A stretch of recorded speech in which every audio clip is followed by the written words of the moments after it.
Nous arrivons dans l'un des derniers épisodes de cette mini-série sur les lieux les plus chauds de la planète. Alors vous pouvez voir très clairement que je ne parle pas de la température. D'ailleurs, il fait très froid ici. Nous sommes donc en Ukraine pour parler de ce sujet. J'ai choisi de ne pas faire de micro-trottoir pour deux raisons. La première, c'est que je ne savais pas quoi poser comme question. Super. La deuxième, c'est que je savais pertinemment que j'allais faire ce voyage et donc je voulais peut-être vous montrer quelques images de cette ville. Où c'est qu'il est? Quel est le nom de cette ville déjà? Je crois que c'est Kharkov ou Karpov ou Kasparov. Putain, super le mec, il sait même pas où il est. Vos plaisanteries sont ridicules. J'ai choisi la ville de Kharkiv parce que tout simplement l'image est assez simpliste en Europe. On pense que les gens qui parlent l'ukrainien veulent faire partie de l'Europe et les autres qui parlent russe veulent faire partie de la Russie. Ici à Kharkiv, la plupart des gens parlent russe et c'est pas pour ça qu'ils veulent faire partie de la Russie. Vous allez d'ailleurs voir que la plupart des panneaux d'administration sont en ukrainien. Et ça c'est en ukrainien et c'est pour dire grosso modo longue vie à l'Ukraine. Mais la plupart du business est en russe. Donc là par exemple c'est du russe parce qu'encore une fois tout le monde parle russe. Quoi qu'il en soit, cette vision très simpliste ne représente pas exactement la situation et c'est pour ça, c'est ce qu'on va voir. Putain, il fait vraiment froid ici. On va voir ça au chaud.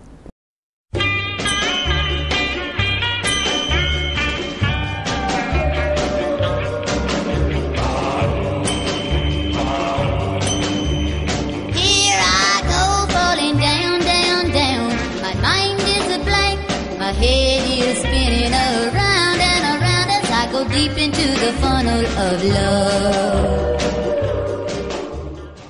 Nous allons donc parler de l'Ukraine, de son histoire ancienne et récente, puisque c'est un peu le bordel en ce moment. Alors d'abord, l'Ukraine que vous connaissez aujourd'hui a une courte existence, puisqu'elle fut créée en 1991, même si bien sûr son histoire est bien plus ancienne. Mais surtout, les derniers événements sont imprégnés de multiples références historiques. Titre d'exemple, Vladimir Poutine avait déclaré que le peuple ukrainien et russe étaient un seul et même peuple. J'ai donc décidé de faire deux épisodes.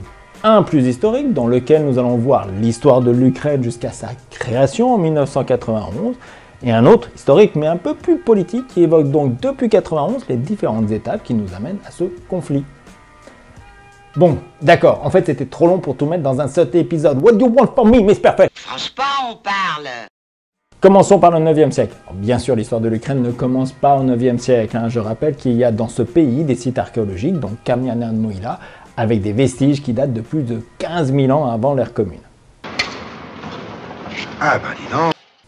Au 9e siècle, donc, se constitue un État dont la ville la plus importante sera Kiev, la Rousse, ou la Rousse de Kiev, qui s'étend donc de Kiev à Novgorod en passant par Smolensk et Moscou. Prend la forme d'une fédération de principautés dont un nommé Oleg est le grand prince. Alors là, déjà, les problèmes commencent. Car oui, cette Rousse de Kiev donne lieu à deux versions. La première version, pour la Russie, c'est le tout premier État russe puisque, entre autres, les tsars sont descendants des souverains de la Rousse. La Rousse est à l'origine du mot Russie ou Rossiya en russe.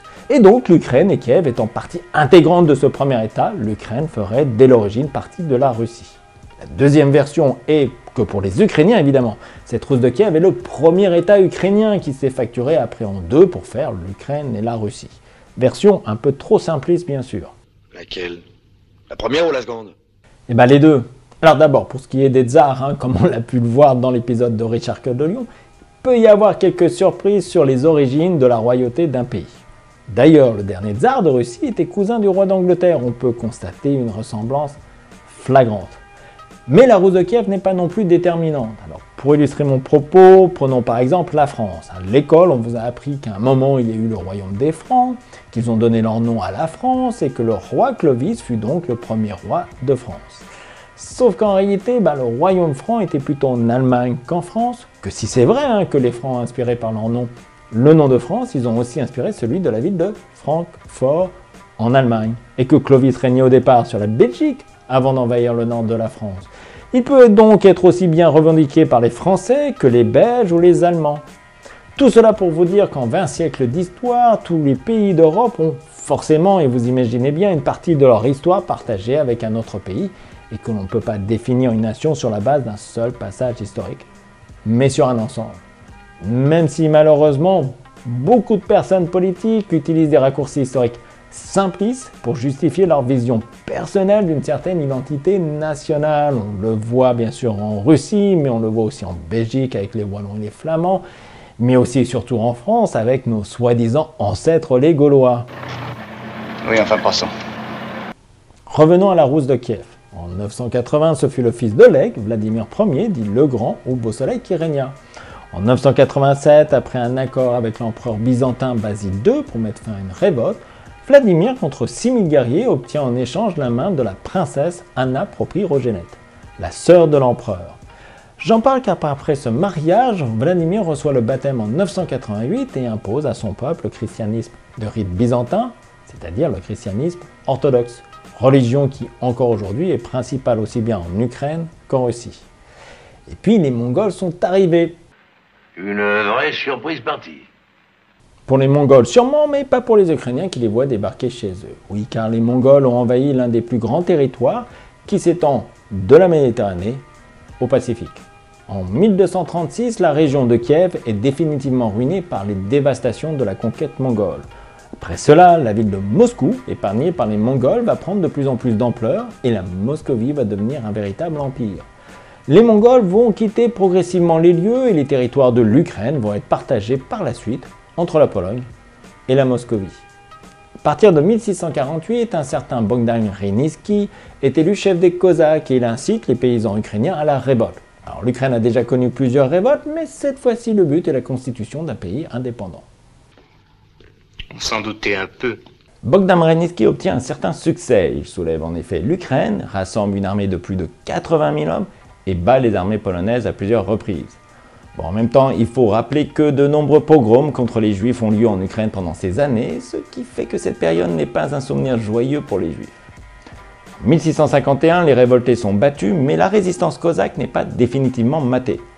Bogdan Khmelnytsky se tourne alors vers le tsar de Moscovie et arrive à convaincre les Cosaques, non sans mal d'ailleurs, de se mettre sous sa protection. Le traité de Perasla de 1654 entérine cette proposition, ce qui donne au tsar la rive orientale du Dniepr, que les Cosaques contrôlaient encore. La révolte cosaque se transforme alors en une guerre russo-polonaise qui se termine en 1667 à la signature du traité d'Androusovo. Cet épisode historique est non seulement très célèbre dans la région, mais lui aussi donne lieu à différentes versions. Forcément. Avant tout, il est surtout important dans l'esprit des Ukrainiens, car à l'époque, les chefs cosaques étaient élus. Alors le principe, c'est que les Cosaques déposaient leur chapeau au pied du candidat qu'ils choisissaient, et celui qui avait le plus de chapeaux était élu. Concept un peu primaire, je vous l'accorde, mais malgré tout assez efficace. Pour les Ukrainiens, cela signifie qu'ils sont l'une des premières démocraties, et il est vrai que le principe d'élection démocratique n'était pas très répandu à cette époque. Oh, c'est bien vrai. Ensuite et surtout, comme les documents originaux du traité ont disparu, au fil du temps, ces événements ont été interprétés soit comme l'unification des peuples russes, ou comme la création d'un nouvel État ukrainien.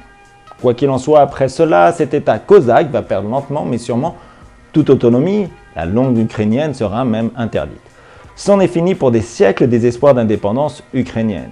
Il y aura bien sûr une autre opportunité avec le roi de Suède, Charles XII, au tout début du XVIIIe siècle, mais comme il perdra une bataille décisive le 8 juillet 1709 à Poltava en Ukraine, l'espoir sera vite avorté. Quand on n'est pas doué. L'Ukraine, en fonction donc de ses territoires, sera sous contrôle soit russe, polonais, austro-hongrois, etc. Alors pendant ce temps-là, l'Empire ottoman, c'est-à-dire les Turcs, et la Russie auront quelques conflits armés. Et le traité de Kukukenarka, ou Kukukenarji si vous préférez, signé en 1774, va permettre à la Russie de prendre possession de la Crimée, péninsule sur la mer Noire. Pour l'Ukraine, il faudra attendre le XXe siècle pour que les choses évoluent à nouveau. C'est la Première Guerre mondiale qui va remettre un État ukrainien au goût du jour.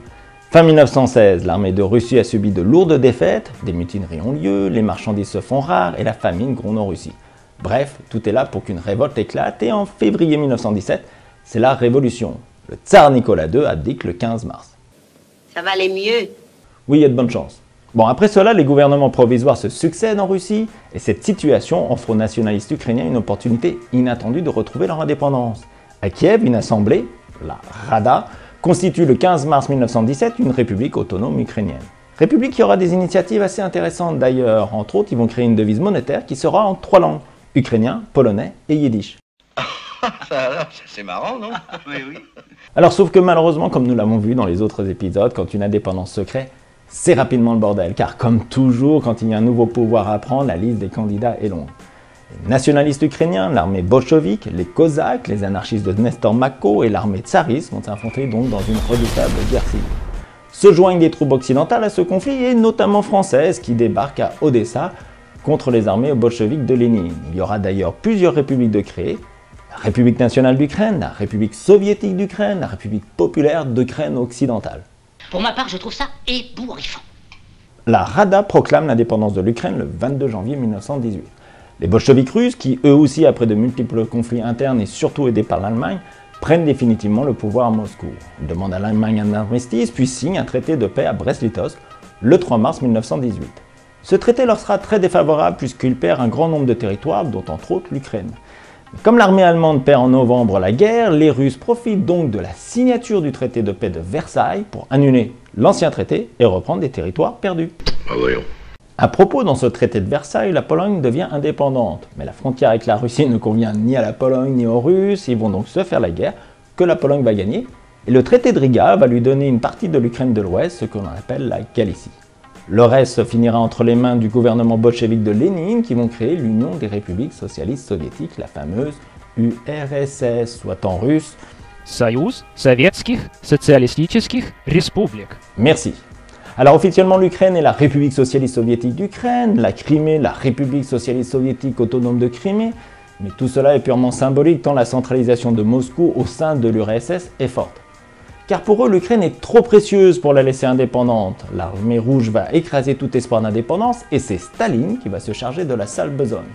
Il va être sans pitié avec la population locale, s'en résultera une atroce famine qui fera des millions de victimes, à tel point que les Ukrainiens appellent cette période Holodomor, que l'on peut traduire par extermination par la faim. C'est ignoble. Alors après cela, c'est la Deuxième Guerre mondiale et l'arrivée des troupes allemandes en Ukraine. Alors bien sûr, comme vous en doutez, après avoir vécu cet Holodomor, la population ukrainienne n'est pas complètement réfractaire à l'arrivée des troupes allemandes. Alors, certains même vont les accueillir en libératrices. Dans ce contexte, un homme va apparaître, c'est Bandera. Non, pas Antonio, mais Stepan Bandera. Voilà, merci. Personne ne le connaît. Eh bien en Ukraine, si, Stepan Bandera est très connu. Alors de l'Est à l'Ouest de l'Ukraine, partout où j'ai été, les gens que j'ai rencontrés connaissaient son nom. Il sera le dirigeant de l'Organisation des nationalistes ukrainiens, l'OUN, une organisation dont l'idéologie consiste à agir au travers de la violence pour obtenir l'indépendance de l'Ukraine. Alors au début, c'est surtout contre la Pologne, puisque la partie ouest, la Galicie, en fait partie.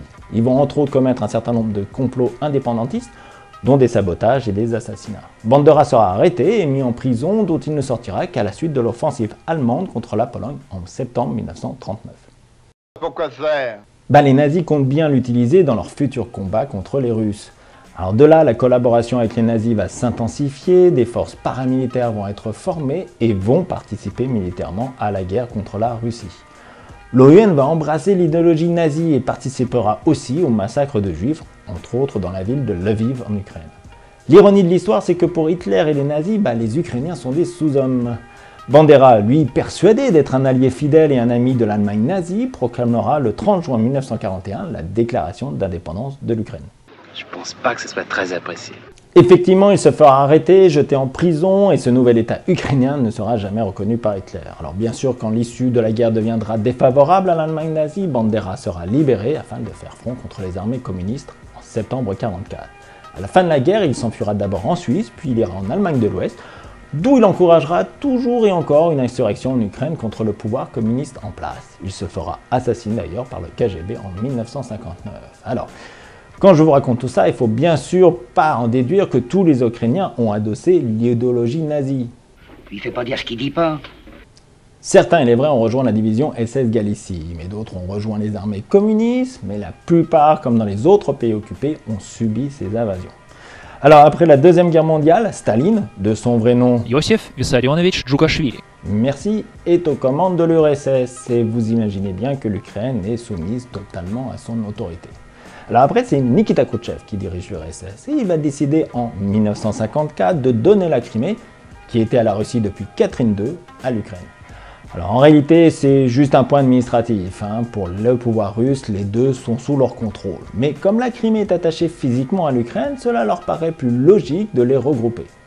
Il va choisir de le faire à la date anniversaire du tricentenaire du traité de Pereaska.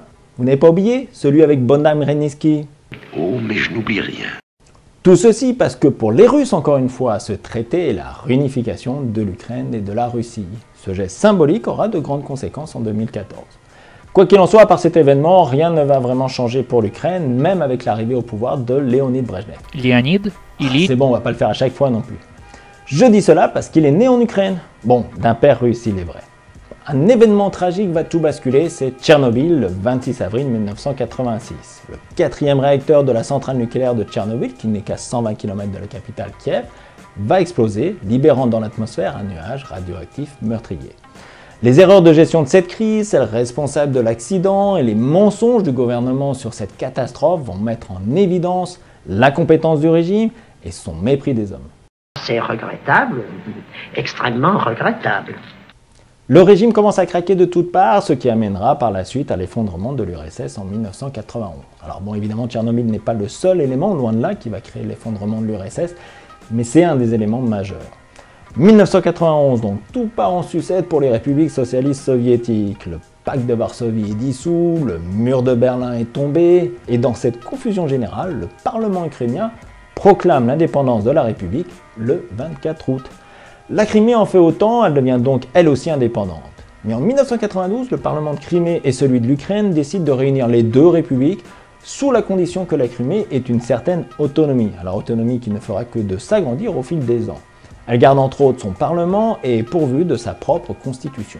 Elle fait donc partie de l'Ukraine, mais avec un statut particulier. Quoi qu'il en soit, c'est à ce moment que l'Ukraine devient enfin un pays à part entière et indépendant. Cette fois-ci, c'est la bonne. Exactement. Voilà, 1991, c'est la fin de ce premier épisode. J'espère que vous avez une meilleure compréhension de l'histoire de l'Ukraine et que surtout cela vous a plu. Et si c'est le cas, que vous allez partager.